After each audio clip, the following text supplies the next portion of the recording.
Bismillahirrahmanirrahim.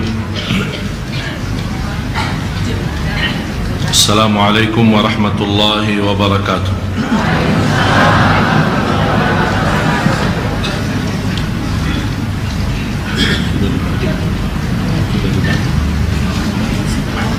Habis.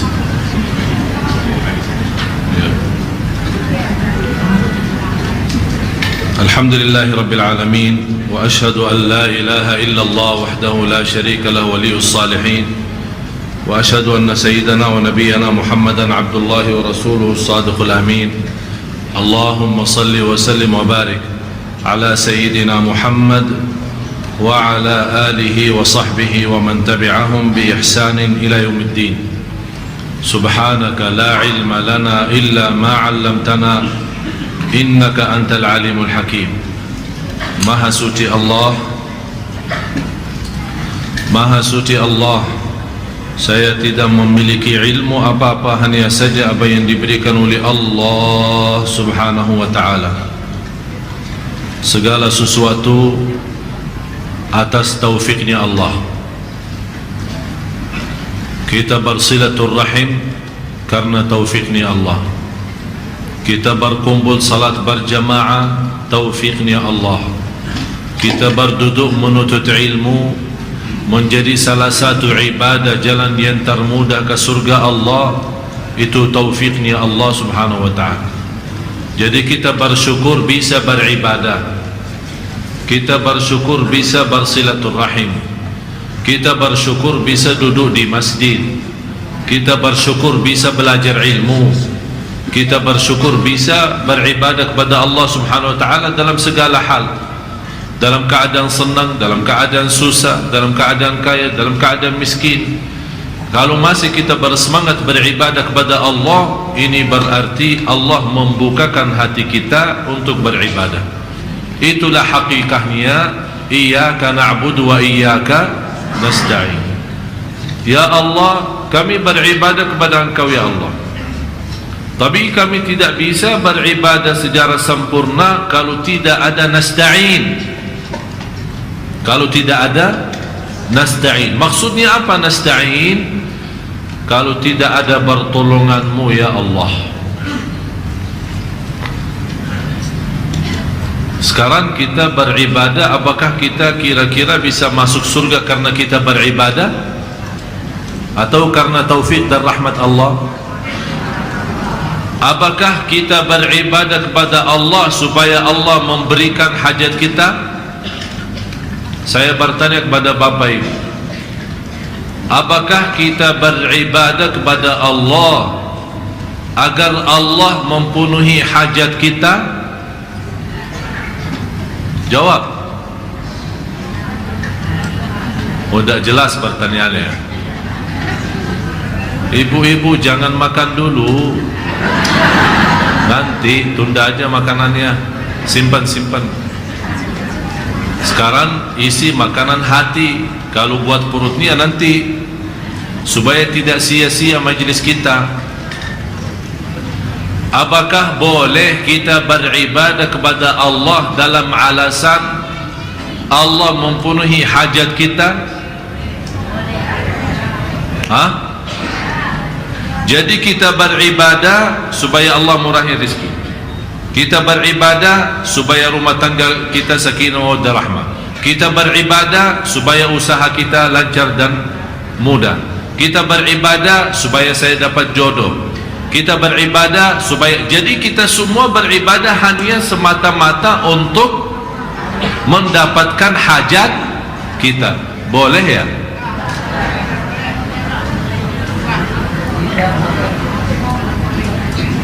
Apakah boleh kita beribadah semata-mata agar Allah ridha? Boleh ya? Berarti begini, kalau Allah ridha, hajat kita semua selesai. Tapi belum tentu Allah berikan hajat kita, belum tentu itu tanda ridha. Faham tak? Saya ulang lagi.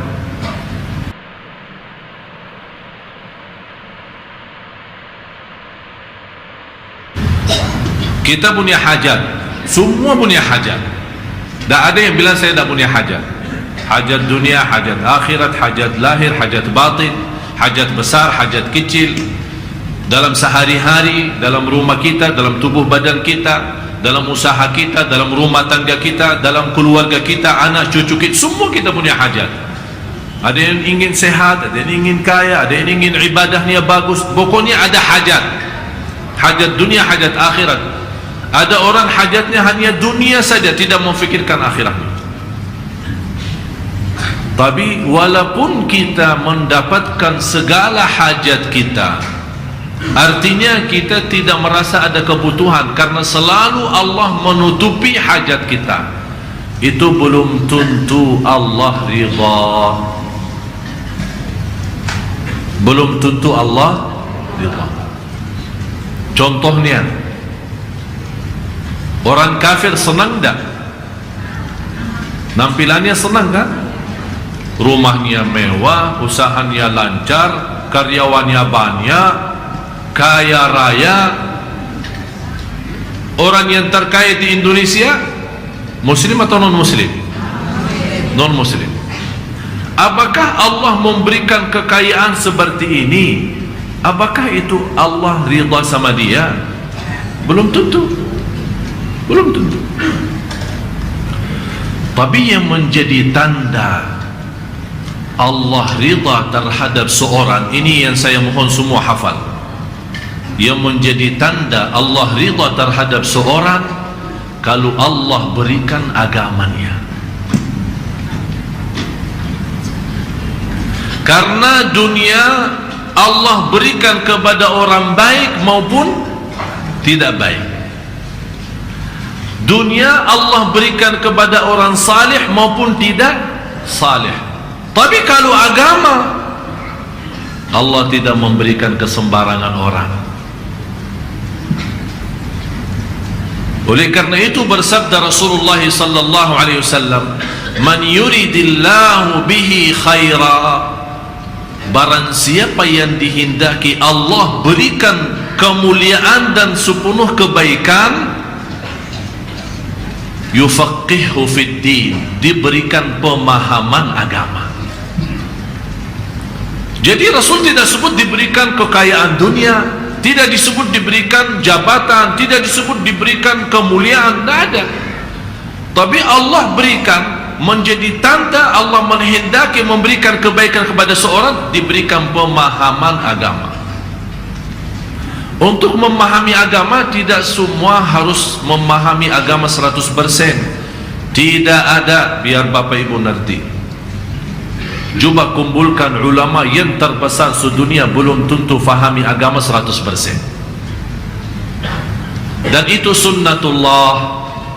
Kenapa banyak ulama saling apa? Saling bertukaran fikiran, saling mengisi. Tapi yang terjadi apa? Saling salahkan, saling nyesatkan, saling bermusuhan. Seolah-olah sampai ulama sudah mencari kepentingan sendiri. Kalau ulama sudah seperti ini, apalagi yang awam, itu bahaya. Malah Rasulullah sallallahu alaihi wasallam sudah menjelaskan di hadis yang diriwayatkan Imam Ahmad dalam musnadnya, "Akhwafu ma akhafu ala ummati." Yang paling aku khawatirkan terhadap umatku, yang buat Rasul khawatir, takut, memfikirkan hal ini jangan sampai terjadi, tapi sudah terjadi. Yang paling aku khawatirkan terhadap umatku adalah ulama yang menyiasatkan, membawa nama ilmu, membawa nama agama, membawa nama Tuhan, membawa nama Quran, tapi sebenarnya bukan membawa kepada jalur yang benar, malah membawa kita jauh daripada Allah. Dan di Indonesia apalagi sudah nyata,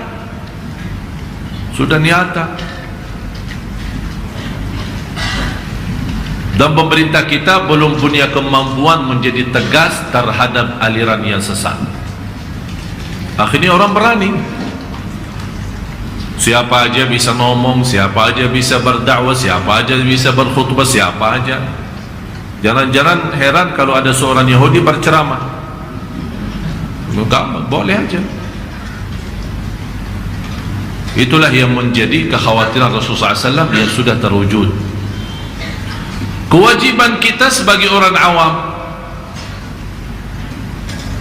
kewajiban kita yang masih dalam keadaan lemah, belum mengerti agama, atau bahasa lain, mohon maaf, sebagai kita orang yang masih suka ikut-ikutan. Kita tidak tahu, katanya kanan ya kanan, kiri kiri. Mohon maaf, kita belum ada waktu untuk belajar agama. Akhirnya kita melimbarkan, ya kata kiai, kata ustaz, kata si fulan, kata si fulan. Salah benar saya tidak tahu.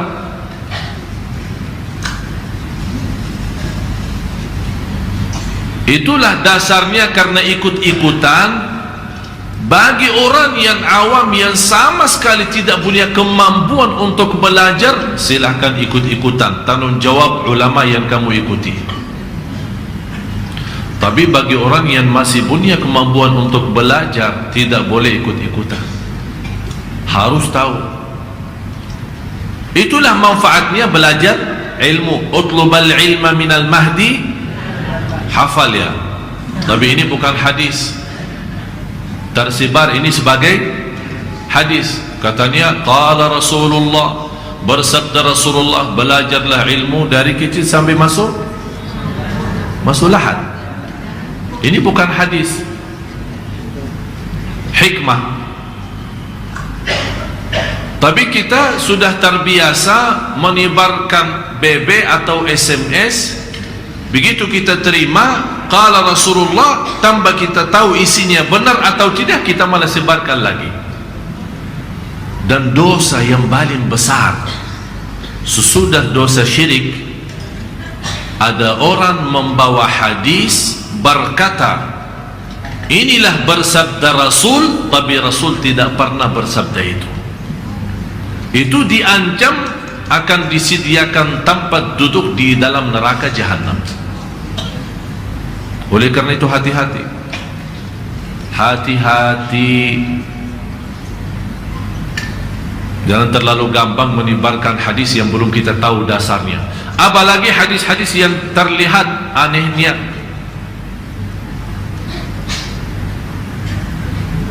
Ada muncul banyak hadis, barang siapa yang puasa 1 hari Rajab, seolah-olah dia beribadah 80 tahun. Ramadan aja tidak dapat begini. Oh, berarti Rajab lebih mulia daripada Ramadan. Ini pasti kita hati-hati. Mau puasa, silahkan puasa kapan saja, mau di Rajab, mau di Sya'ban, mau di bulan apa saja. Tapi tidak ada istilah dikhususkan hari tertentu kecuali yang sudah dicontohkan oleh Rasulullah SAW. Kenapa Senin? Senin karena Rasul suka puasa Senin. Kalau kita puasa Senin di bulan Rajab, boleh tidak? Boleh. Siapa yang bilang tidak boleh? Mau di bulan Rajab atau di bulan yang lain? Mau puasa sepenuhnya bulan Rajab, boleh tidak? Boleh.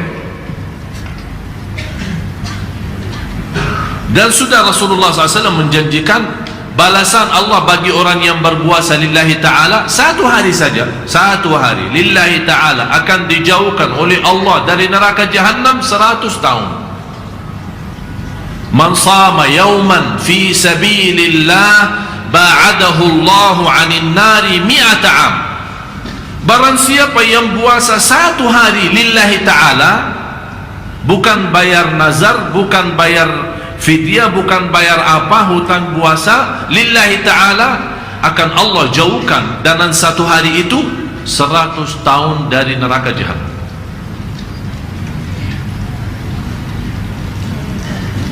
Malah menjadi salah satu ibadah yang sangat indah selepas salat adalah ibadah puasa. Ibadah puasa.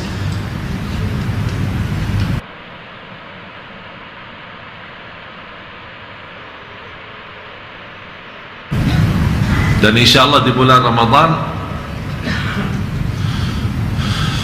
doakan, kita lagi rekam istilahnya kultum untuk setiap hari saat buka puasa.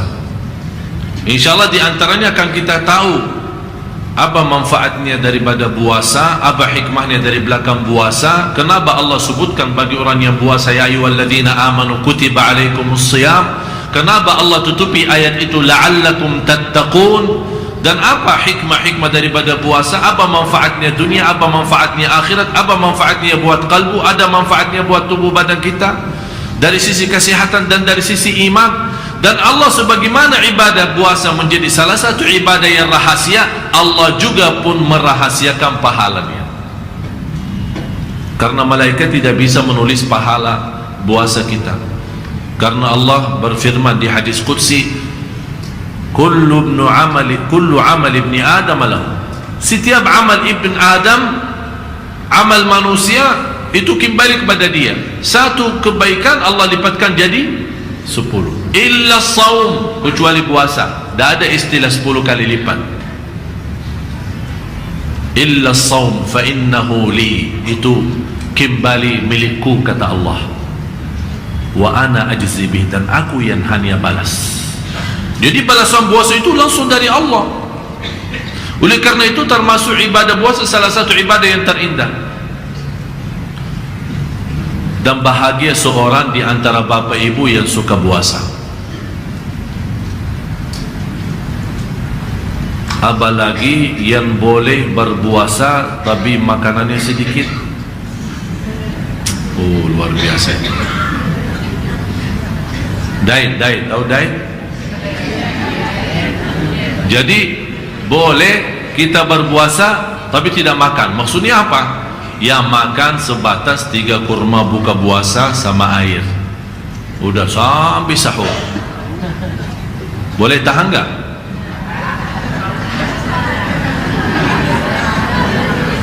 Alhamdulillah saya pernah setiap tahun bulan Ramadan 10 akhir Ramadan saya berpuasa, buka dan sahur, kurma sama air, tidak ada yang lain, selama 10 malam. Tapi subhanallah bertambah kurus. Orang yang ketemu saya di habis hari lebaran, selamat hari Idul Fitri, oh, kayaknya kurus ya. Ya biasa. Tapi yang menjadi gemuk apa? Iman.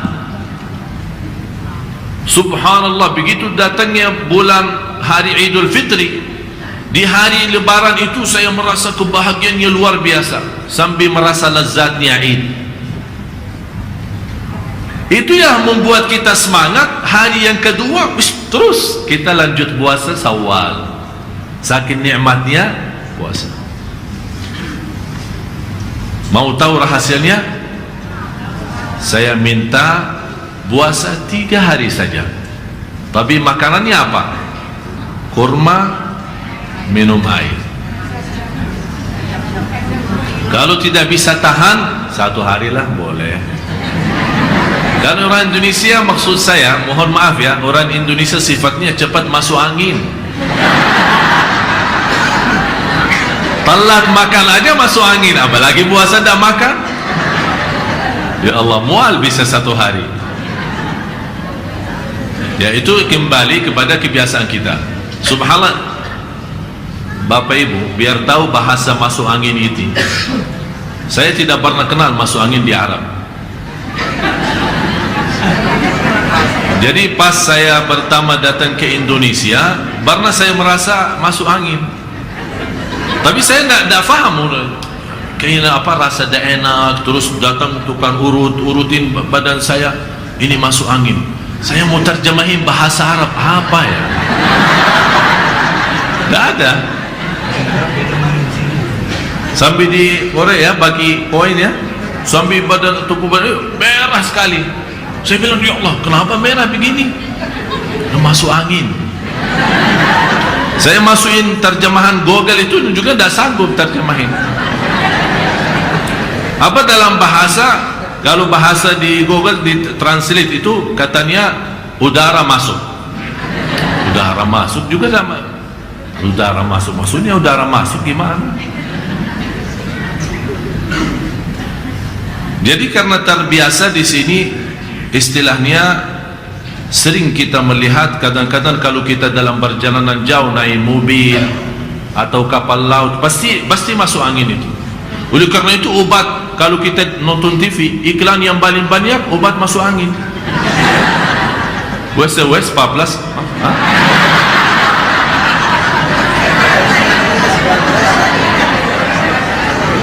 banyak, subhanallah.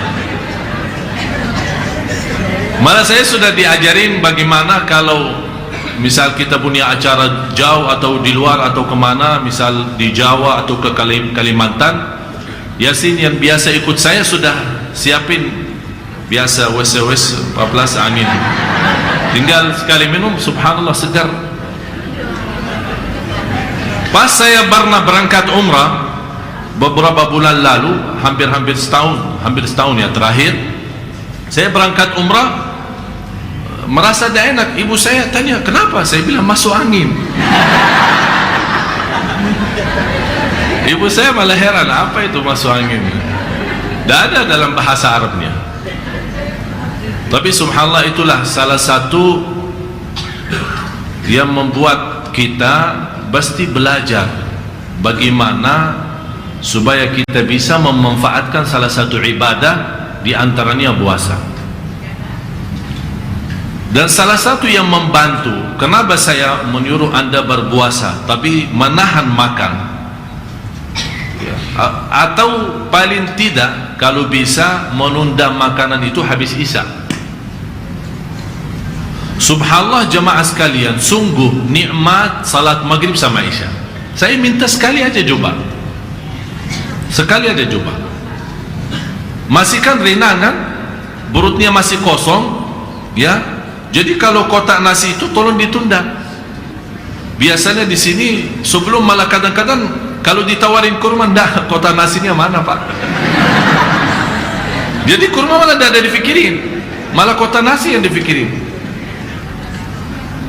Seperti kita kalau pernah ibu-ibu yang berangkat pas hari Senin atau Kamis di Masjid Nabawi atau maupun di Makkah, tapi Masjid Nabawi kan kelihatan dibukakan tempat makanan di dalam masjid dibagi, tapi semua makanan ringan, kopi Arab jangkir kecil, kemudian gelas zam-zam sama 3 biji rutab, rumah setengah makan. Habis selesai udah salat. Habis maghrib yang mau makan berat silahkan keluar, karena tidak boleh makan berat masuk dalam masjid. Macam nasi apa semua di luar, silakan di luar. Ada orang yang bertahan, subhanallah, memang nikmatnya. Apalagi kita habis buka puasa teruskan beribadah, antara maghrib sama isya tidak makan, hanya minum saja air hangat sama kurma itu, subhanallah nikmat. Dan saya yakin ibu-ibu yang boleh bertahan atau bapak-bapak yang suka bertahan antara maghrib isya tidak makan, menunda sampai habis isya, tidak apa-apa, 10% masuk angin, tidak apa-apa, terima aja lah. Tapi yang jelas saya yakin salat maghrib isya sama zikir antara maghrib isya wallahi nikmat. Oleh karena itu kata ulama, 4 hal menghidupkan kalbu dan 4 hal mematikan kalbu. Yang pertama sedikit tidur, ini menghidupkan kalbu. Kalau terlalu banyak tidur membuat kita selalu malas. Jadi kalau beraktivitas malah ingin tidur, padahal baru bangun tidur. Yang kedua banyak bicara, cerewet. Bahasa kita cerewet, jadi tidak pernah diam. Apalagi kalau cerewetnya bicara dunia, apalagi kalau gosip, apalagi kalau fitnahin orang. Ini na'udzubillah, setiap kata malah titik hitam, tambah na'udzubillah. Jadi yang menghidupkan sebaliknya, kalau sedikit tidur berarti sedikit bicara, menghidupkan kalbu. Yang ketiga adalah sedikit makan.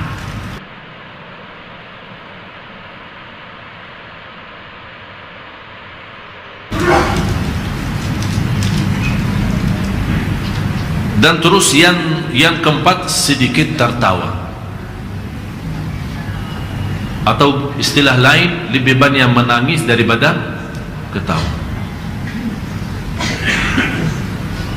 Mohon maaf, saya lihat di Indonesia memang terbiasa terlalu senang.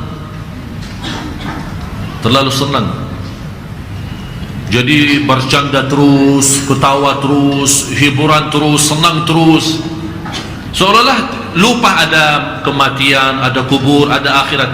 Islam tidak melarang kita ketawa, tapi jangan sampai kita tertawa seolah-olah kita sudah lupa diri, sampai lupa dosa kita, maksiat kita. Itu balin yang tidak senang sama Allah SWT.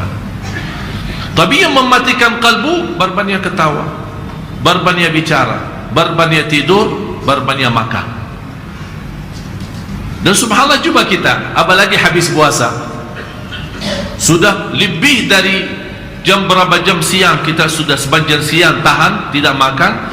Tapi begitu habis buka, tup, kita buk satu buk nasi. Malah ada orang yang mampu dua, Masya Allah.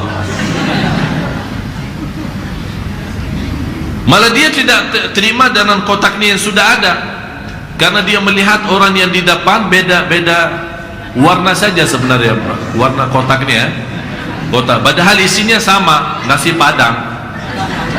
Tapi begitu dia lihat beda warna, sudah lupa doa yang semestinya doa saat buka puasa kan termasuk doa makbul. Malah dia langsung, oh sama aja. Ya syukur apa adanya, nikmati apa adanya. Akhirnya apa yang terjadi? Begitu dia memberatkan makanan, apalagi makanan pedas, berminyak, ini perut kita masih kosong. Coba bayangkan seolah-olah kita masuk Indonesia sekaligus stop. Akhirnya apa yang terjadi? Perut kita bekerja tapi merasa keberatan, membuat tubuh badan kita mulai malas. Begitu masuknya Isya, nafasnya aja sesak. Apalagi Imam Sunda Kelapa suka panjang-panjang salat Isya, udah minta ampun. Oleh karena itu jamaah sekalian, saya mohon, ini mukaddimahnya membawa kita, ayo sama-sama mari kita menhayati Al-Quran. Karena apa yang saya bicarakan dari tadi sebenarnya ujung-ujungnya membantu anda bisa menikmati Al-Quran walaupun tidak mengerti bahasanya.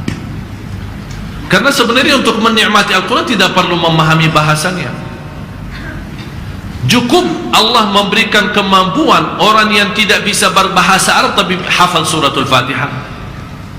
Orang malah buta huruf malah hafal surat-surat yang lain selain Al-Fatihah, Yasin, Ar-Rahman, Al-Waqi'ah.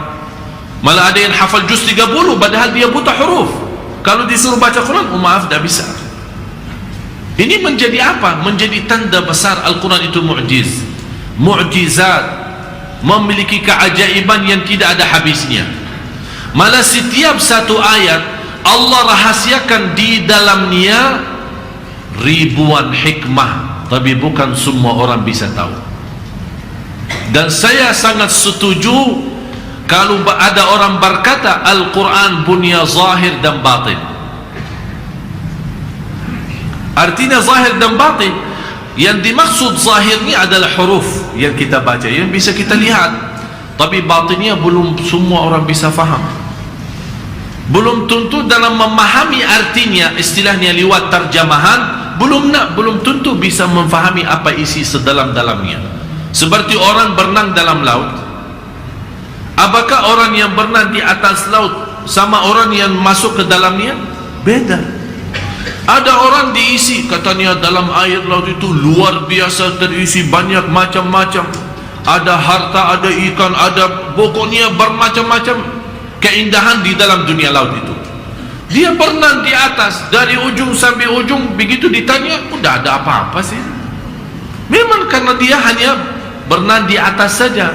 Tapi beda sama orang yang masuk ke dalam-dalamnya, semakin mendalami air laut itu, dalam dunia laut semakin melihat keindahan, ternyata laut itu dunia lain. Disitulah banyak orang barat yang Allah berikan kelebihan, masuk di dunia laut malah dia masuk Islam, bukan karena di dalam laut ada ajaran Islam, tapi di situ dia melihat kekuasaan dan kebesaran Allah Subhanahu wa taala. Dan Allah sudah berfirman, sanurihim ayatina fil afaq wa fi anfusihim hatta yatabayyana lahum annahu al-haq. Kami akan tunjukkan kepada seluruh manusia tanda kebesaran kami, supaya mereka tahu apa yang kami sampaikan lewat Nabi Muhammad adalah benar dan sempurna. Dan Allah setiap tahun kita lihat, Allah selalu tunjukkan rahasia Al-Quran. Dan kita sudah tahu setiap waktu demi waktu ke waktu, satu tahun ke tahun depan, selalu muncul ilmu baru. Dari sisi medis, dari sisi ahli kedokteran, dari sisi psikologi jiwa, dari alam semesta, dari ilmu falak dan yang lain-lain, semua pasti ada sesuatu. Malah di antara rahasia yang disembunyikan oleh NAS. Tahu lembaga NAS yang di Amerika itu? Yang mereka, NASA ya, mohon maaf, NASA itu subhanallah memang mereka memiliki teknologi yang luar biasa. Malah banyak di antara mereka yang masuk Islam tapi tidak disebarkan beritanya karena dikhawatir mengganggu manusia di seluruh dunia. Karena kalau masukkan mereka kepada Islam ini, berarti ini menjadi salah satu kesadaran, karena mereka bukan masuk Islam karena diberitahu, tapi mereka sendiri yang melihat bagaimana kebesaran Allah. Salah satunya Allah Subhanahu wa taala berfirman, menunjukkan kepada kita malam Lailatul Qadar salamun hiya hatta matla'il fajr. Penjelasan ulama, kata salam aman, nyaman, tidak ada kecelakaan, tidak ada bencana, tidak ada musibah, tidak ada bala. Syaitan pun, jin, semua terikat, tidak boleh mengganggu manusia. Dan Allah selalu menurunkan kebaikan. Seluruh malaikat malah turun, tanazzalul malaikatu warruhu fiha biidni rabbihim min kulli amr. Apa yang dibuktikan lewat NASA? Dibuktikan yang dimaksud salam, sepanjang tahun ada istilahnya kiriman apa namanya, nezik ya, nezik istilahnya kalau bahasa kita macam syuhub ya, syuhub apa, batu-batu yang apa ya bahasa, bukannya sudah faham lah. Tapi subhanallah, kecuali malam Lailatul Qadar tidak boleh. Ini yang membuat NASA habis dalam kemajuan, karena mereka memiliki alat bisa menampak banyak dalam dunia semesta alam ini. Mereka melihat kenapa di malam Lailatul Qadar itu tidak ada apa-apanya, bukan hanya di bumi, malah juga di langit, sama sekali aman. Itulah membuat mereka habis ditunjukkan memang ada di dalam Al-Quran firman Allah, salamun hiya hatta, jadi bumi dan langit pun aman dan nyaman. Inilah membuat ada seorang Yahudi masuk Islam. Banyak hal-hal yang lain. Ini menunjukkan apa? Itu Al-Quran memang luar biasa, tapi sayang sekali kita tidak bisa menikmatinya. Mudah-mudahan dengan gambaran yang saya berikan malam ini, kita belum masuk kepada 10 kunci. Sudah mau azan? 1 menit. Kita belum masuk kepada 10 kunci. Ini cuma pendahuluan untuk memberi sifat ahli tadabbur. Ada 7 sifat. Kalau kita bisa memiliki 7 sifat, walaupun satu di antara 7, alhamdulillah kita sudah termasuk ahli tadabbur. Karena inti daripada turunnya Al-Quran untuk ditadabburi, bukan hanya untuk dibaca.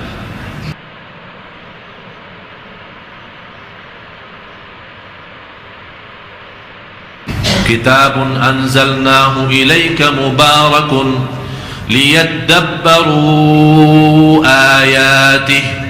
Kami menurunkan Alkitab yang sepenuhnya barakah untuk ditadabburi. Sesaat lagi kami kembali.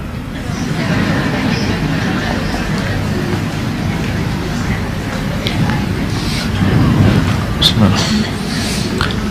Allahumma salli ala Muhammad ya ayyuhalladzina amanu. Allahu akbar,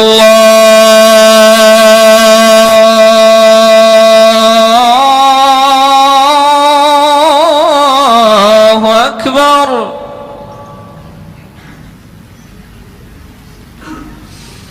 Allahu akbar, Allahu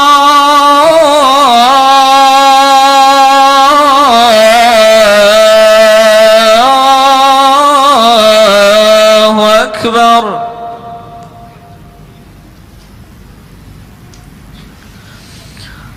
Asyhadu an la ilaha illallah.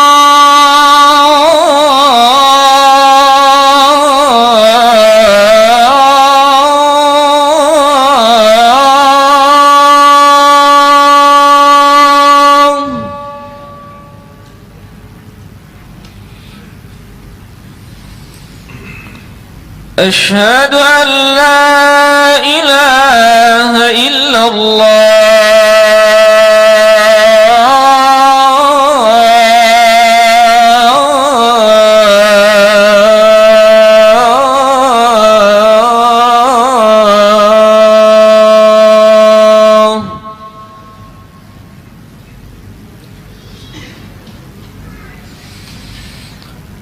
Asyhadu anna Muhammadar Rasulullah.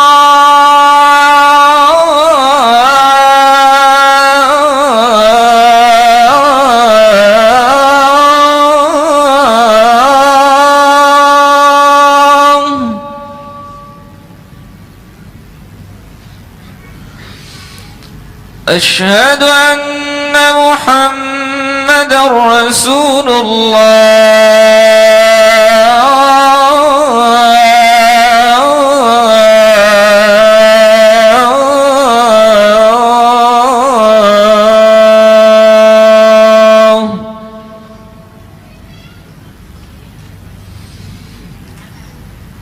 Hayya 'alas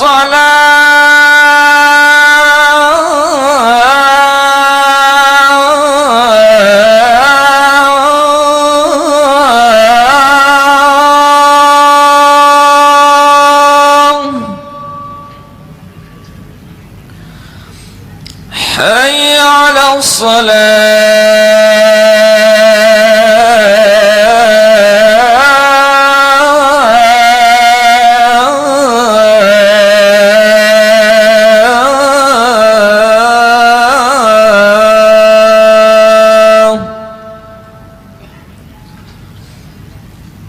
حي على الفلاح.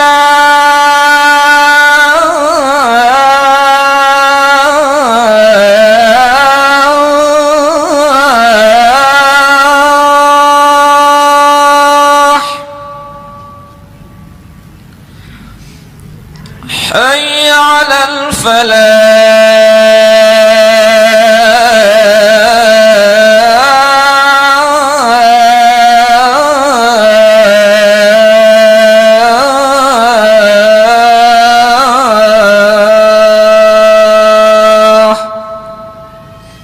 الله أكبر،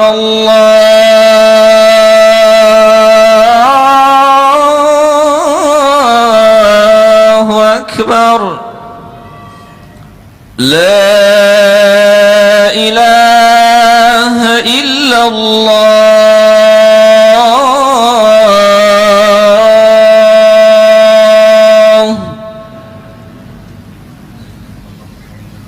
صلى الله عليه وسلم.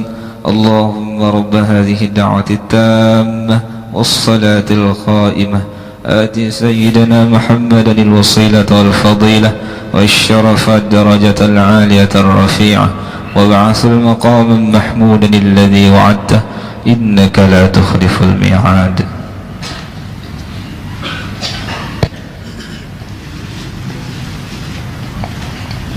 Bismillah, alhamdulillah, Allahumma salli ala Sayyidina Muhammad wa ala ali Sayyidina Muhammad.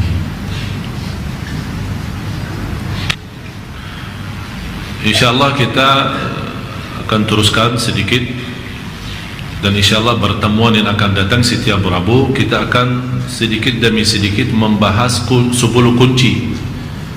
Mungkin sesuai kemampuan, mungkin dalam setiap pertemuan 3 kunci, bisa 4 kunci, tergantung. Dan insyaAllah habis 10 kunci kita akan menyampaikan kepada jamaah sistem bagaimana salah satu cara dan latihan supaya kita terus bisa menjaga nikmatnya Al-Quran saat kita baca. Dan habis itu insyaAllah kita sama-sama mempraktik. Maksudnya mempraktik apa? Apa yang kita pelajari mulai hari ini, pertemuan yang akan datang, dan insyaAllah seterusnya kita mempraktik, menhayati lewat suratul Baqarah. Suratul Baqarah 286 ayat. Ulama menjelaskan kalau bisa kita menguasai ilmu suratul Baqarah, kita sudah memahami separuh agama. Bisa memahami separuh agama.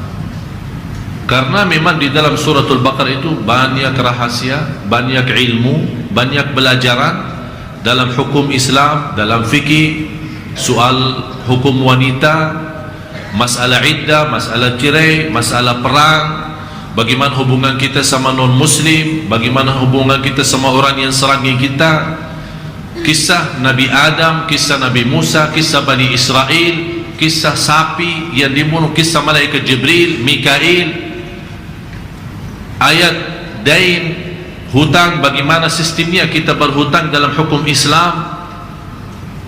Di dalam suratul Baqarah membahas soal akhlak, muamalat, soal ibadah.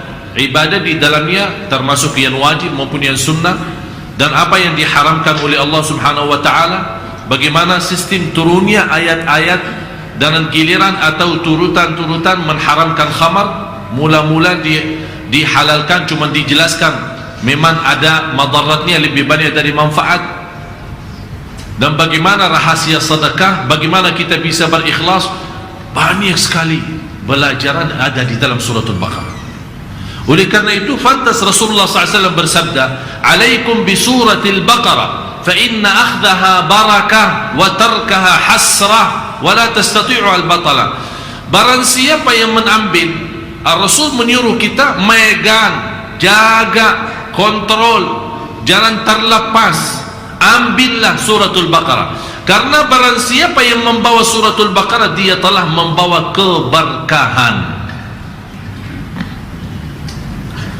Dan barang siapa yang menjauhkan diri dari suratul Baqarah, dia akan nyesal, pasti nyesal. Jadi apapun yang kita hadapi dan dunia ini karena kita jauh dari suratul Baqarah. Salah satu rahasia suratul Baqarah termasuk untuk anak-anak kita yang mensegarkan saraf otak dan mengkembangkan saraf otak supaya anak kita menjadi cerdas, selalu simak murattal suratul Baqarah. Subhanallah, saraf-saraf kita saat kita tidur dia malah aktif. Kalau ada orang beriksa kepala, ada sesuatu bermasalah dalam kepala, dia tidak bisa diperiksa sama dokter saat dia bangun. Dikasih obat tidur, terus tidur, kemudian dia pesankan sebuah alat di atas kepala, baru bisa ketahuan apa masalahnya dalam kepala. Al-Baqarah, suratul Baqarah khususnya punya kemampuan mengaktifkan seluruh saraf, termasuk saraf yang sudah istilahnya karena sudah lama tidak aktif, karena kita tidak bekerja dalam tenaga fikiran. Ada satu latihan, menjadi insyaAllah nanti saya akan sampaikan dalam pertemuan yang akan datang. Salah satu latihan untuk menjadikan otak kita selalu segar, ada latihan.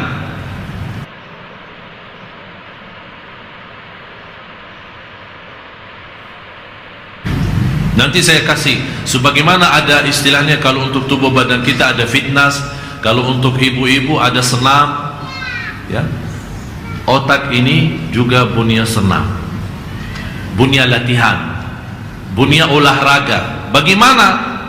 Tak mungkin orang lari kakinya yang capek malah otaknya tidak. Tapi ada satu latihan, insyaAllah kita akan bisa sampaikan dalam pertemuan yang akan datang, membuat kita biarpun sudah lanjut umur, sudah usia, tapi tetap kepala kita atau otak kita ini selalu aktif. Ada istilahnya dari sisi ingatan, termasuk kita dari sisi belajar. Kadang-kadang kita belajar sesuatu belum lama, ya Allah lupa kemarin apa yang disampaikan sih, lupa kan? Berarti ada masalah. Bagaimana supaya ini ingatan ini terlalu terjaga, tidak ada masalah? Itu ada memang latihan. Dan intinya manfaatnya dalam suratul Baqarah. Allah jelaskan juga sifat orang iman, sifat orang kafir, sifat orang munafik. Allah mendahulukan suratul Baqarah dengan 5 ayat menjelaskan sifat orang beriman, alladzina yu'minuna bil ghaib, yang dimaksud sifat al-muttaqin. Dzalikal kitabu la raiba fihi hudan lil muttaqin. Siapa hudan, siapa muttaqin itu Allah jelaskan 5 ayat. Habis itu Allah jelaskan 2 ayat saja sifat orang kafir. Wa minan nasi man yaqulu innal ladzina kafaru sawa'un 'alaihim a anzartum am lam tunzirhum la yu'minun. Khatamallahu 'ala qulubihim wa 'ala sam'ihim wa 'ala absarihim ghishawa wa lahum 'adzabun. Hanya 2 ayat orang kafir. 13 ayat kemudian Allah bahas soal orang munafik. 13. 5 ayat orang muttaqin, orang kafir hanya 2 ayat, tapi orang munafik 13. Supaya kita belajar. Salah satu manfaatnya dari kita mempelajari, insyaAllah kita akan dalami, saya yakin. Dan saya harap, mohon Bapak Ibu bersabar ya. Kita bersabar terus, kita belajar. InsyaAllah kalau kita sama-sama menghabiskan belajaran suratul Baqarah dengan segala cerita Nabi Adam, cerita malaikat sebelum Nabi Adam, kenapa Allah jadikan Nabi Adam khalifah, dan seterusnya bangsa jin, bagaimana kita sebagai manusia yang tidak bisa melihat jin, bagaimana bisa kita melindungi diri dari suratul Baqarah. Banyak manfaat. Malah Rasulullah SAW bersabda, rumah yang suka dibacakan dalamnya suratul Baqarah, tidak ada jin mampu masuk dalam rumah itu. Seandainya ada jin dalam rumah itu, begitu kita bacakan suratul Baqarah, terusir, lari jin itu. Subhanallah, memang Al-Baqarah itu luar biasa. Oleh karena itu saya mengajak, ayo sama-sama kita teruskan belajar lewat target pelajaran ini, mulai hari ini dan seterusnya sampai insyaAllah tamat suratul Baqarah. Termasuk rahasia-rahasia doa yang ada di dalam suratul Baqarah, termasuk akhir-akhir suratul Baqarah. Apalagi suratul Baqarah di ujung itu memang bisa jadi satu ceramah. Lillahi ma fis samawati wa ma fil ardi wa in tubdu ma fi anfusikum aw tukhfu yuhasibkum bihi Allah fayaghfiru liman yasha' wa yu'adzib man yasha' wallahu ala kulli syai'in qadir. Ini ada ayat nasikh mansukh, mana hukum yang Allah beratkan kemudian Allah ringankan, hapuskan hukumnya. Bagaimana ini? Subhanallah, memang luar biasa suratul Baqarah. Tapi insyaAllah saya yakin habis Bapak Ibu sudah mempelajari sepenuhnya suratul Baqarah, saya berani mengijazahkan Bapak Ibu semuanya boleh sudah menjadi ustaz dan da'i di mana-mana. Saya cap, saya kasih surat. Tapi dengan syarat rajin, rutin. Jangan satu pun tak boleh hilang, tidak hadir dalam suratul Baqarah itu. Karena banyak kita belajar. InsyaAllah dari dasarnya suratul Baqarah, anda sudah punya ilmu 50% agama. Udah ustaz, ustazah, nanti jadi kiai. Dimanapun insyaAllah dalam suratul Baqarah anda boleh berceramah, boleh berkhutbah, boleh duduk di rumah menyampaikan belajaran. Subhanallah, insyaAllah dengan kemampuan yang Allah berikan. Saya bukan berilmu yang banyak, apa yang saya sampaikan, jangan Bapak Ibu berfikir saya punya apa-apa. Semua Allah yang menggerakkan lidah saya menyampaikan. Saya nol, kosong, tidak punya apa-apa. Saya begitu doa, dimanapun saya isi acara, dimanapun saya isi tabligh akbar, dimanapun saya isi ceramah, sebelum saya langkah masuk dan duduk di tempat ceramah, saya berdoa, ya Allah tunjukkan kepada saya bahasa yang berguna bagi jamaah, karena saya tidak bisa ngomong, saya tidak punya apa-apa. Alhamdulillah begitu masuk, kalau saya keluar ditanya apa yang saya sampaikan, demi Allah Bapak Ibu, saya tidak pernah siapkan sebelumnya. Ini yang siapkan rizki. Saya cuma tunjukkan beberapa ayat, tolong rizki ketik dan siapin. Saya tidak pernah siapin. Hanya duduk lihat, udah bicara. Yang menggerakkan lidahnya Allah. Yang membuat anda bisa senang mendengar ilmu, bisa menjadi baru bagi anda, dan bukan hanya baru tapi bermanfaat, yang bisa merubah kehidupan kita menjadi lebih baik, Allah. Bukan karena Syekh Ali dari Madinah. Ya, saya biasa-biasa. Minta Bapak Ibu perhatian. Ini ada beberapa ayat, tolong dituliskan. Tolong dituliskan, disimpan. Saya tidak akan menjelaskan artinya dan terjemahannya karena sudah jelas, sudah tertulis. Tapi boleh anda nanti mendalami di rumah. Firman Allah Subhanahu wa taala di surat Al-Maidah ayat 83.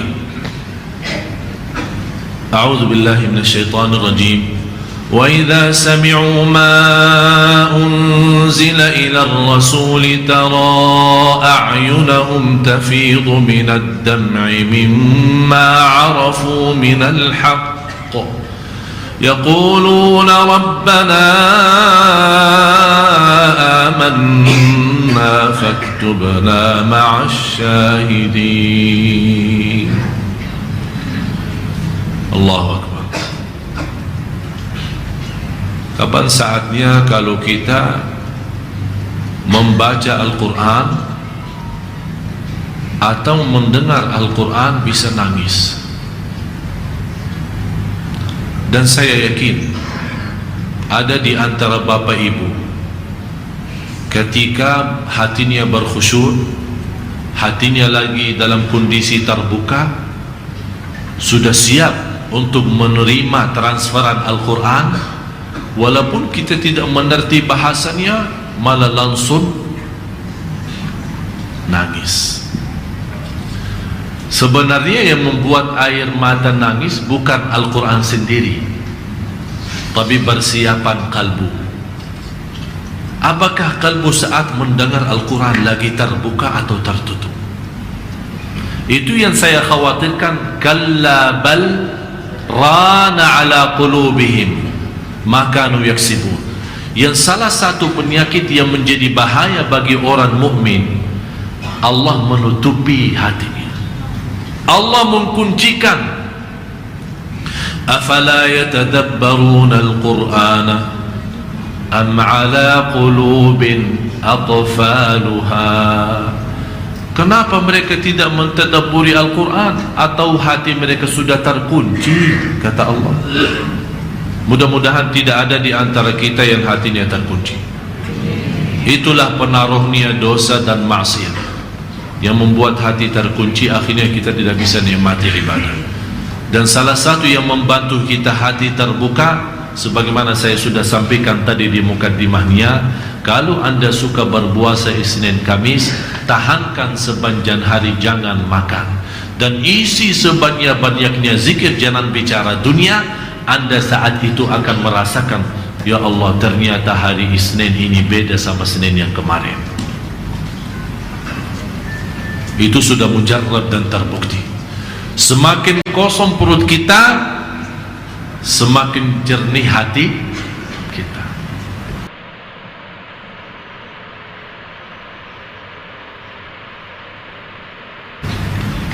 Ayat selanjutnya, innamal mu'minuna alladhina idza dzukirallahu wajilat qulubuhum wa idza tuliyat 'alaihim ayatuhu zadatuhum imana wa 'ala rabbihim yatawakkalun. Salah satu sifat ahli tadabbur itu, begitu mereka membaca atau mendengar Al-Quran, ada tambahan iman. Iman naik. Iman naik. Kita mesti bertanya diri, berapa kali setiap hari kita baca, dan kenapa iman kita tidak pernah naik-naik? Itu kalau kita baca Al-Quran tidak pernah naik iman, sudah masalah.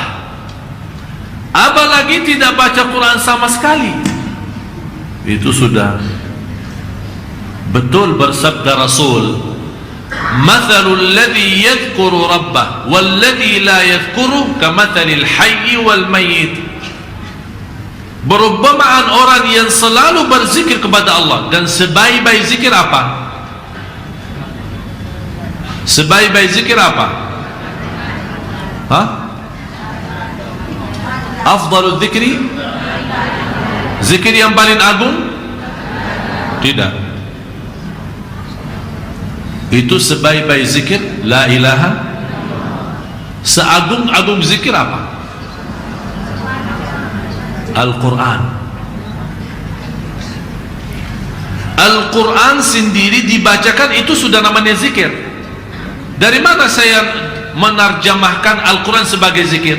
Allah berfirman, inna nahnu nazzalna adz-dzikra wa inna lahu lahafidhun. Kami yang menurunkan zikir. Yang dimaksud zikir mana yang diturunkan oleh Allah? Al-Quran. Jadi Al-Quran sendiri sudah zikir. Zikir yang paling agung Al-Quran. Zikir yang paling afdal la ilaha illallah. Seterusnya Surah At-Taubah 124. Wa idza ma unzilat suratun faminhum man yaqulu ayyukum zadathu hadhihi imana فأما الذين آمنوا فزادتهم إيمانا وهم يستبشرون. Ya Allah, kapan saatnya kita bisa gembira saat membaca Al-Quran? Bapak Ibu, kadang kita menerima berita yang sangat luar biasa bagus, yang kita tunggu-tunggu. Tiba-tiba ada yang memberitahu. Saking kita senang mendengar berita yang kita sudah lama tunggu-tunggu, kita saking senang kita menikhlasin hadiah buat orang yang membawa berita itu. Itu namanya tanda kita gembira. Kapan saatnya kita bisa gembira seperti ini, tapi bersama Al-Quran? InsyaAllah semua nanti ada latihannya. InsyaAllah habis kita sama-sama belajari, InsyaAllah Bapak Ibu nanti selanjutnya kalau baca Al-Quran merasa nikmat, nanti akan berkata, ya Allah terima kasih, ini baru saja saya ketemu nikmatnya Al-Quran. Ternyata benar kata orang saleh, sebelum dia menikmati Al-Quran, dia bilang saya membaca Al-Quran 20 tahun tapi tidak ada rasanya. Tapi begitu saya mempelajari kenikmatan Al-Quran, alhamdulillah sisa umur saya hidup dengan nikmatnya Al-Quran. Malah begitu datang sakratul maut, istrinya menangis. Dia berkata sama istrinya, kenapa kamu nangis? Dia jawab, kehilanganmu, suami saya mau meninggal. Jangan nangis, karena saat ini saya lagi sangat bahagia dan gembira. Alhamdulillah, Allah berikan sisa umur saya mampu mengkhatam Al-Quran 50.000 kali. Kalau kita mohon maaf, kalau mau bayangkan baki otak, mana orang mampu 50.000? Kita aja satu halaman sudah nantuknya minta ampun.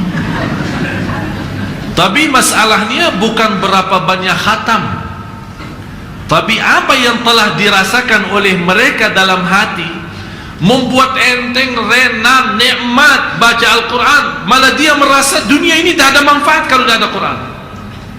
Malah salah satu orang salih dia berkata, yang membuat aku cinta dunia karena ada Quran dan salat malam. Yang membuat aku cinta dunia karena ada Quran dan salat malam. Kalau tidak ada Quran dan salat malam, saya tidak mau hidup di dunia. Allahu Akbar. Apa yang mereka rasakan sambil mereka melihat dunia ini indahnya luar biasa. Malah kita selalu melihat jamaahnya kesal, galau, punya masalah, sedih, lagi pusing. Tak pernah kita punya senang, selalu setiap hari punya masalah. Yang berjodoh masalah, yang tidak berjodoh masalah, yang berkeluarga masalah, yang tidak punya anak masalah, yang kaya, yang miskin.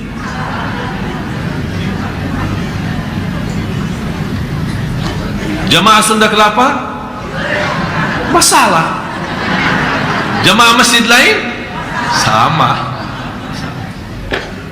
Wala haula wala quwata.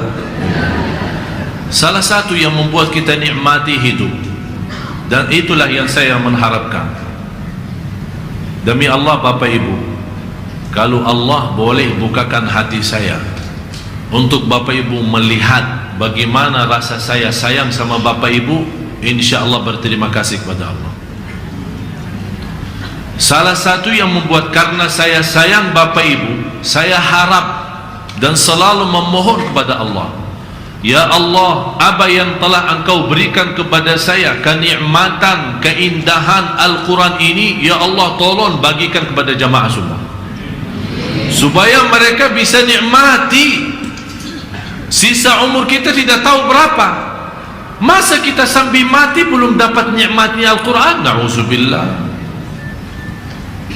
Apalagi kalau sepanjang sisa umur kita, biar 10 tahun atau kurang lebihnya, kita bisa nikmat. Malah setiap hari bertambah nikmat demi nikmat. Ya Allah, cuma lihat rasanya apa kalau batin kita selalu merasa bangga dan bahagia. Itulah yastabshirun, mereka gembira. Seterusnya di surat Al-Isra ayat 107, 108 dan 109. Mohon terjemahannya nanti Bapak Ibu masing-masing nanti dibuka di dalam Al-Quran. Surat Al-Isra ayat 107, 108, 109. Terus kemudian surat Al-Furqan ayat 73, walladzina idza dzukiru bi ayati rabbihim lam yakhiru 'alayha summan wa 'umyan. Terus belum ya yang tadi, mundur, kasih kesempatan, mundur lagi juga. Suratul Isra sudah itu 107, 108, 109. Seterusnya surat Maryam, sabar tuh. Surat Maryam 58. Surat Maryam 58. Seterusnya surat Al-Furqan 73. Terus surat Al-Qasas 53. Saya mohon semua ayat yang saya sampaikan menjadi PR, tugas kita besok tanggal merah. Betul? Libur kerja tapi tidak libur belajar.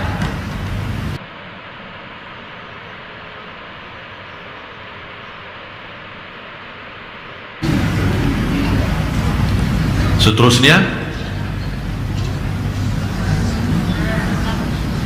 dari semua ayat yang saya sampaikan, tolong ini seindah-indahnya surat Az-Zumar 23. Salah satu surah yang paling saya suka selain surat Al-Baqarah, surat Az-Zumar ini. Karena di dalamnya, di dalam surat Az-Zumar ada satu ayat yang memberikan harapan setinggi-tingginya bagi orang yang sudah putus asa gara-gara dosa maksiat.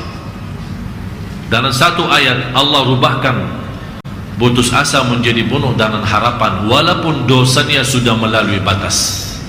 Ini yang membuat saya suka surat Az-Zumar ini. Dan salah satu ayat yang membuat saya suka ayat ini, surat Az-Zumar ayat 23. Kalau bisa Bapak Ibu kita masuk dalam golongan ini yang bisa merasakan keindahan Al-Quran, itu luar biasa. Kesimpulan dari beberapa ayat yang saya sampaikan, kita tampilkan atau menimbulkan 7 sifat dari ayat tadi, dari ayat-ayat yang sudah disampaikan, sudah di Bapak Ibu menuliskan. Ini kesimpulannya, intinya, isinya. Tinggal Bapak Ibu nanti dalam 7 poin ini, itu namanya, tolong dituliskan namanya. 7 ini namanya apa? 7 sifat ahli tadabbur. Sifat ahli tadabbur memiliki 7 sifat. Apakah harus membawa 7 semua? Tidak. Walaupun satu-satunya kita boleh dapat, itu sudah termasuk ahli tadabbur.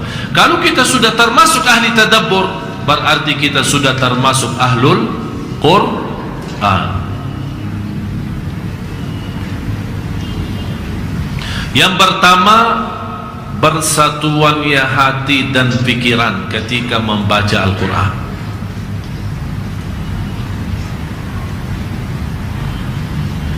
InsyaAllah pertemuan yang akan datang khusus saya membahas ini. Bagaimana cara saya bisa membukakan hati dan mensatukan hati dengan fikiran supaya saya bisa nikmati Al-Quran. Walaupun saya tidak mengerti isinya, saya tidak mengerti kuncinya apa, caranya bagaimana. Ini insyaAllah yang akan menjadi bahasan saya hari Rabu InsyaAllah yang akan datang. Mudah-mudahan kita sama-sama panjang umur, sehat walafiat. Terus yang kedua, menangis akan takut kepada Allah Subhanahu wa ta'ala. Kalau Bapak Ibu masih ingat, saya pernah menyampaikan, kalau belum bisa benar-benar nangis saat membaca Al-Quran, latihannya pura-pura. Itu langkah pertama, pura-pura nangis. Ini yang ibu-ibu, bapak-bapak yang suka baca Yasin setiap hari. Yasin menjadi subhanallah salah satu ayat yang luar biasa.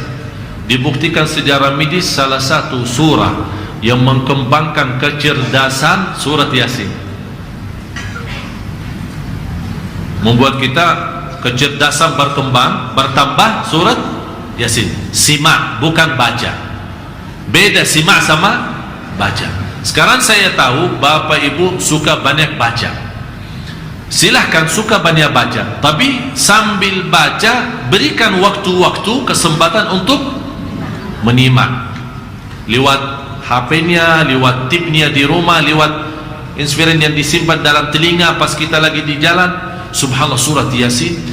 Yang merasa, mohon maaf, yang merasa dirinya terlalu pintar, saya tidak mau kata yang lain ya, atau merasa dirinya tidak cerdas, silahkan simak banyak surat Yasin.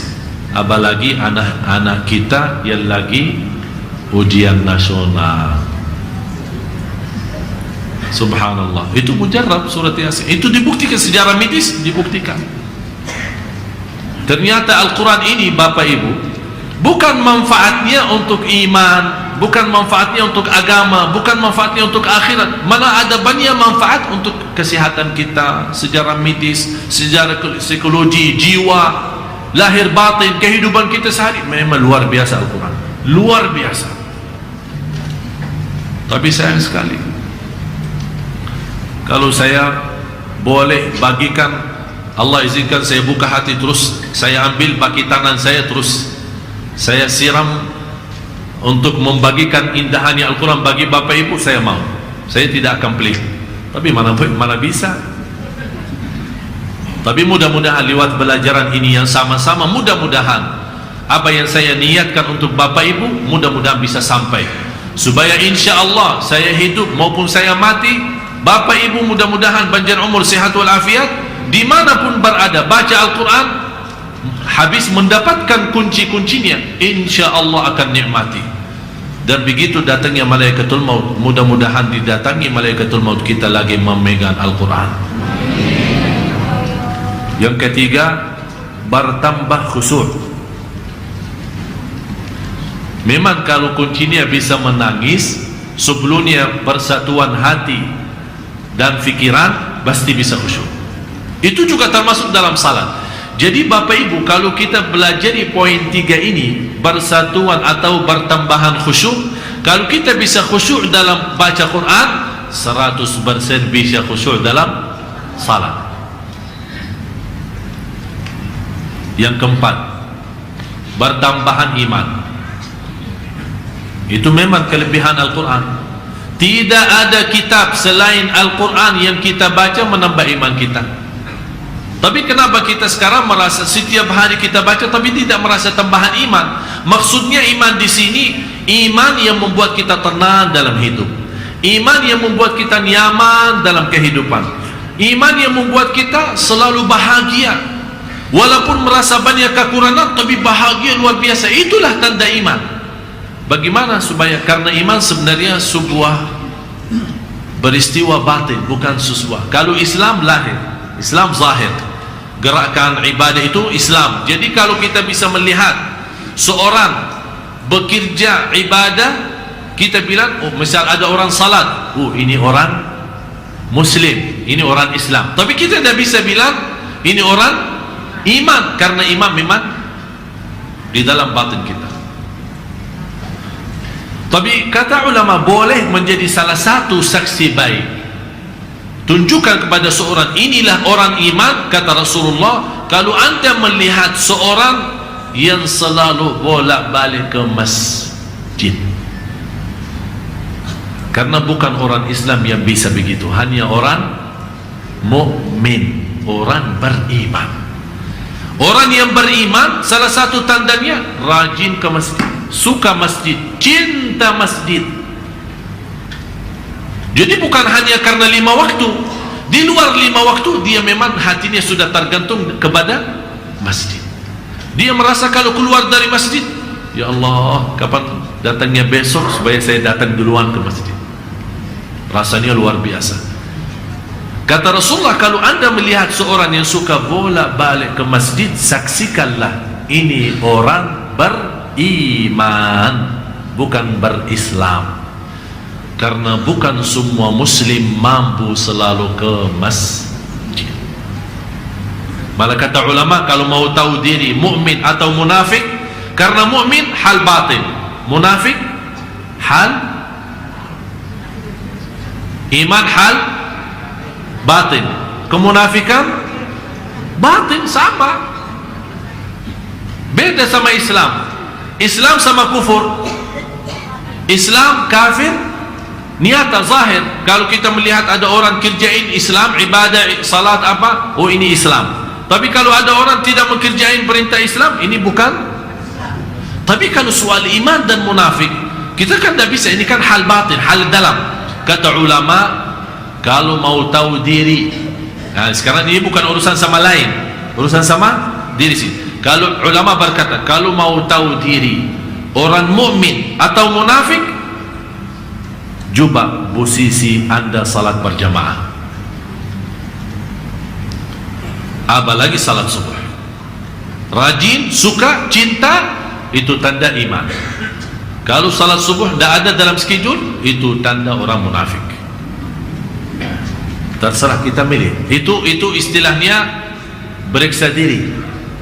Ada kalau mau ke rumah sakit kan ada check up ya. Kalau mau check up tapi sendiri, tidak perlu ke rumah sakit. Mau tahu saya mau tahu diri, apakah saya orang munafik atau orang mukmin?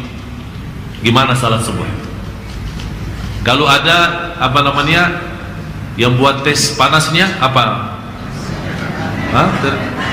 Termometer ya, disimpan dalam lidah kita atau dalam ini, terus kemudian dia tahu panasnya berapa, normal atau terlalu panas atau di bawah normal.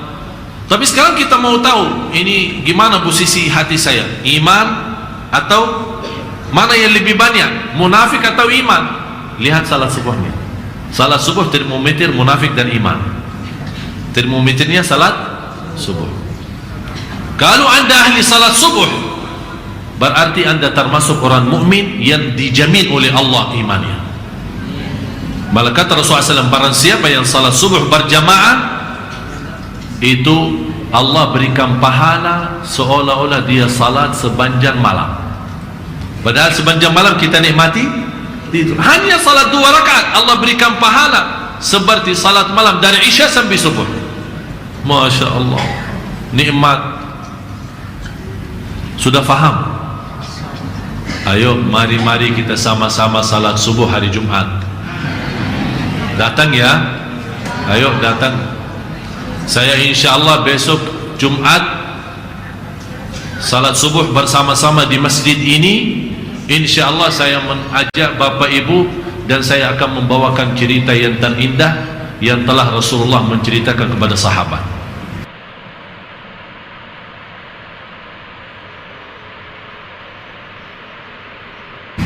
Dan sebagaimana saya sudah janjikan, insyaAllah setiap Jumat salat subuh saya bawakan satu cerita. Jadi tidak lama-lama, sekalian kita sarapan bersama-sama. Jadi mohon Bapak Ibu, karena Jumat tidak berpuasa, yang suka masak di rumah boleh bawain buat saya aja ya, tidak boleh banyak-banyak. Terus yang kelima, kita singkatkan saja. Yang kelima, merasa gembira. Bagaimana rasa gembira? Bagaimana menikmati? Bagaimana kita merasa senang saat membaca Al-Quran? Nanti ada poinnya. Jadi ini masing-masing 7 poin ini atau 7 sifat ahli tadabbur ini kan sifat secara umum ya, secara umum, secara total. Tapi setiap sifat ini punya sistem cara. Bagaimana saya praktik bersatuan hati dan fikiran? Bagaimana saya supaya bisa nangis? Bagaimana saya supaya bisa khusyuk? Ada poin-poinnya di bawahnya. InsyaAllah nanti kita sama-sama belajar ini. Terus yang keenam, ini yang dijelaskan oleh ayat Az-Zumar yang terakhir yang saya sampaikan, sesukaan saya surat Az-Zumar, karena ayat 23 ini yang dimaksud, merinding saat membaca Al-Quran. Dan saya yakin Bapak Ibu pasti ada satu saat, ya mungkin jarang tapi ada saja satu saat begitu kita menyimak bacaan imam atau kita sendiri saat baca tiba-tiba merinding badan kita. Ada enggak? Alhamdulillah. Yang merasa belum ada angkat tangan. InsyaAllah tidak ada yang belum ada. Mudah-mudahan tak. Kalau sudah, walaupun mungkin setahun sekali, sebulan sekali, pokoknya pernah kita rasakan merinding saat. Kalau sudah ada rasa merinding, alhamdulillah, ya Allah terima kasih ada nikmatnya itu. Walaupun belum begitu sempurna, tapi bagaimana sistemnya kita bisa merinding setiap hari. Yang terakhir, salah satu kenikmatan, insyaallah Bapak Ibu habis sudah belajar 6 poin, 1, 2, 3, 4, 5, 6. Otomatis saat kita sudah menikmati Al-Quran, secara tidak sadar akan bersujud lillahi ta'ala. Itu yang membuat Al-Walid bin Al-Mughirah, salah satu kufar Quraisy, yang waktu dia berbicara sama Rasul untuk menghentikan dakwahnya di Makkah, jangan melanjut dakwah dan kami memberikan apapun yang kamu mau, yang penting berhenti dakwah. Sampai selesai berbicaranya, kata Rasulullah, inti sudah selesai ngomong? Kata beliau, sudah selesai. Udah, kasih saya kesempatan sekarang saya berbicara. Dan itu salah satu kemuliaan akhlak Rasul. Kalau ada yang berbicara, Rasul suka diam sampai orang yang berbicara selesai apa yang dia ingin sampaikan. Jadi kalau ada orang berbicara, biarpun kita tahu, sudah tahu terus, apa yang lain? Sudah, tidak usah lanjut, sudah tahu terus. Sabar dong, kasih biar kita sudah tahu. Ini salah satu tanda kemuliaan akhlak kita. Biarpun kita tahu orang berbicara, kita lebih banyak menyimak dan mendengar dengan baik. Begitu dia selesai berbicaraannya, baru kita boleh sampaikan pendapat kita. Jadi jangan kita berantem berbicaraan, suka berlawanan, mujadalah, saling berantem dalam berbicaraan kita, akhirnya sama-sama tidak mendapatkan manfaat. Tapi begitu kita membaca, menikmati, begitu orang kafir selesai berbicaraannya, kata Rasulullah, ya udah, antum selesai bicara, biar saya sekarang yang berbicara. Dan Rasulullah SAW membacakan surat Fussilat, Hamim, Tanzilun minar Rahmanir Rahim, Kitabun Fussilat ayatu Qur'anan Arabiyyan, dan seterusnya sampai Rasul sampai kepada satu ayat yang ada di dalamnya sujud tilawah.